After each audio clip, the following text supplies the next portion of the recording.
Good, good evening, Dr. Zakir Naik. My name is Kevin. I'm a Catholic. I was born in a strong Catholic family. I'm an environmental engineer by profession. I've been learning Islam for quite years now, and mostly through your talks and trying to read the Quran. One of my last questions is regarding in the Bible, John chapter 9, verse 35 until 38. In the verse 38, the blind man said, and he said, Lord, I believe, and he worshipped him. My question is, why did not Jesus Christ stop him or from worshiping Jesus? Thank you very much.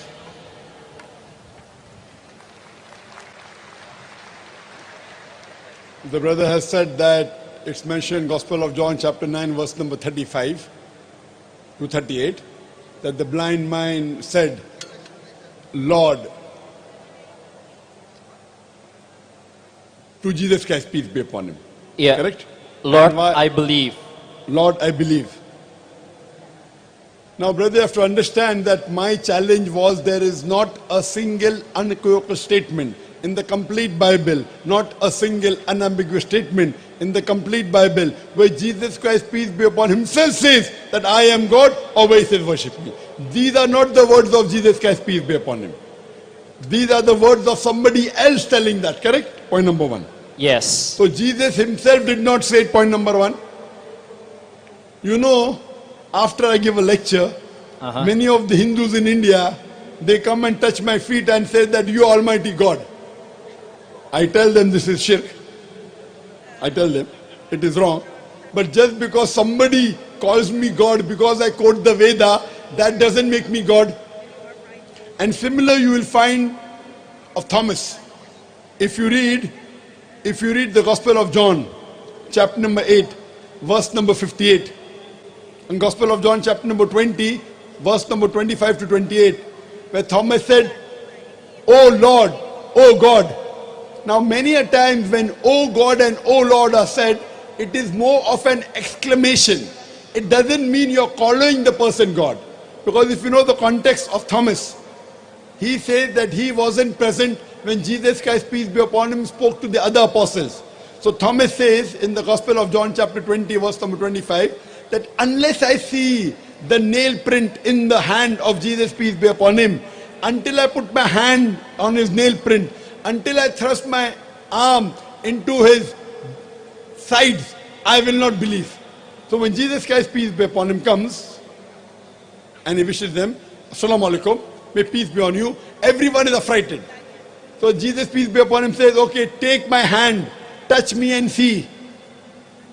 Now here when Thomas says, oh Lord, that doesn't mean he's calling Jesus Christ, peace be upon him, as God. Same in Gospel of John, chapter number 9, verse number 38. It's an exclamation. For example, if I look at my watch, oh my God, it is 11:30. That doesn't mean I'm calling you God. Okay. It's a way of exclamation. Oh my God, it is 11:30. So this is an exclamation.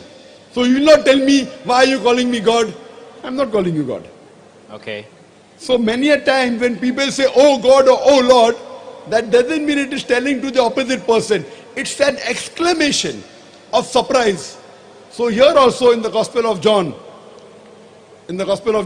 chapter number 20, verse 25 to 28, and Gospel of John, chapter number 9, verse number 35 to 38, it's an exclamation. It doesn't mean that Jesus is God. Hope that answers the question, brother. I'm sorry, but I understand when he said, Lord, I believe, it was an explanation. But when the blind man worshiped Jesus Christ, why didn't Jesus Christ correct him, saying, don't worship me, or something? No, nowhere does the Bible say that the blind man worshipped Jesus Christ, peace be upon him. No, it was in verse 38. I'm opening the Bible now. And he said, Lord, I believe, and he worshipped him. Who John said this? chapter 8. Can you read the context? Can you read from verse number 35? Okay. Jesus heard that they had cast him out, and Jesus had heard that they had cast him out. that cast him out. Yeah, the Yes. blind guy, the one Jesus healed from blind. And when he had found him, he has said unto him, Dost thou believe on the Son of God? He answered and said, Who is he, Lord? And I might believe on him. And Jesus said unto him, Thou hast both seen him, and it is he that talked with thee. And he said, Lord, I believe. And he worshipped him. Yeah. Here again. Here Jesus Christ is telling him, do you believe in God? And the Son of Man means the messenger of God. He said, yes, I believe in Lord and I worship him. I worship the Lord, not Jesus Christ, peace be upon him. Okay. If it said, he just said, I believe in Lord and I worship you. He's not saying worship you, I worship him. Him is Almighty God. Do you understand? Okay, sorry, So but it means, yeah, oh Lord, please. it's an exclamation, and I worship him. I worship the God. It doesn't say worship Jesus Christ, peace be upon him. So if you read the context, it means that the blind man is saying, I believe in God and I worship God, not worship Jesus Christ, peace be upon him. Hope that answers the question. I'm sorry, Dr. Zakir Naik, but it wasn't a direct speech. The direct speech is, and he said, Lord, I believe. And he worshipped him. So it wasn't he saying, and I worship him. No, It as far was- as my understanding of that verse, it's very clear cut Okay. that he said that it is my Lord and I worship him, means I worship the Almighty God. Okay, understandable. Thank Hope you. that answers the question. Yes, thank you, Doctor. Brother, you said you believed in one God? Yes, You believe that Jesus is messenger of God? yes, And do you believe that Prophet Muhammad is the messenger? yes. That means you're a Muslim. Because to be a Muslim, the minimum two things are required is to believe there's one God, and including believe that Jesus is not God, he's a messenger, and believe that Prophet Muhammad is the messenger of God. Yes, I understood. But I still have my own journey of learning about Islam before I have the courage to say Shahadat. Surely, brother, you have to have the journey, but the normal requirement for anyone to enter the school of Islam is you enter nursery first. And when you enter nursery, you don't have a lot of knowledge, the minimum knowledge. Yeah. Because we don't know how long will we live for the journey. Brother, do you know how long will you live? No, 5 years? 10 years? no, I don't know. I don't know whether I will live tomorrow or not. We pray to Allah that may I live. I don't know. So the minimum requirement if you are convinced there's one God, and Yes. if you're convinced Prophet Muhammad is the messenger of God, there's a lot to learn. I have not completed my journey yet. You know this Quran, Yes. I have read so many number of hundreds of times. Yet I want to read it more. I have not completed my journey. Yes. Do you understand? Yes. I read the seerah of the Prophet, I want to read more. I cannot say I know him very well. So the minimum to enter Islam is you have to be convinced there's one God. If you are not convinced there's one God, don't enter. If you are convinced Prophet Jesus is a messenger of God, and if you're convinced Prophet Muhammad is a messenger, you have to take admission. Your knowledge will keep on increasing. Then you'll go to standard 1, standard 5, standard 10, graduation, post-graduation, PhD. Do you understand? Yes, I As long understand. as you're convinced with the minimum two things, that there's one God and Prophet Muhammad is a messenger, my request is you enter the fold, at least it gives you security. You never know how long will you live. If you're not convinced that Prophet Muhammad is a messenger, and if you're not convinced there's one God, take your time, get convinced, and then enter the fold of Islam. Okay. I know you just have given a speech about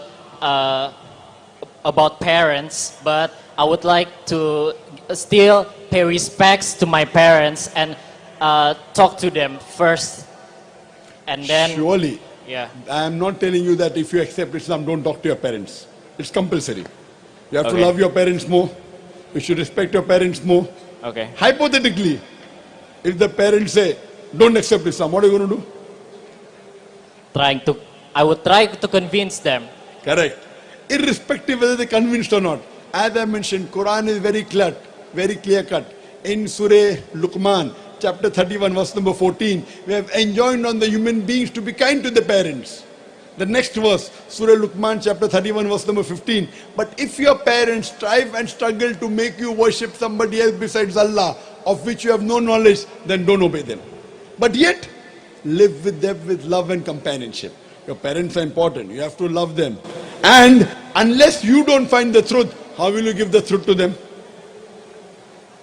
Okay. And if you become a Muslim, it becomes more of your duty to love them more, to respect them more, as I gave the answer to the earlier sister. So, if you're convinced, you should take the step forward and get your family members also to it.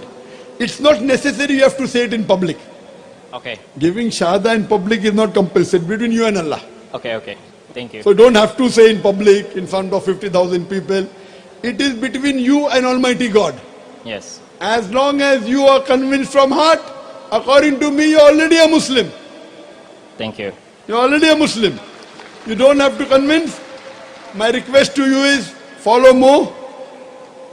But once you accept, the chances of you following is more. If you don't accept, you are convinced, but okay, fine, I'll pray, I'll not pray. So once you take admission, then you Yes. go daily to school. If you don't take admission, maybe you'll go once a week or twice a week, correct? Yeah. So if you're convinced there is one God, and if you're convinced Prophet Muhammad is a messenger, my request is you accept it, follow it more, deliver the message to others, including your parents, that's the best for you. Okay. Thank you. Hope that answers the question. Thank you, Dr. Zakir Jazakallah Naik. shukran.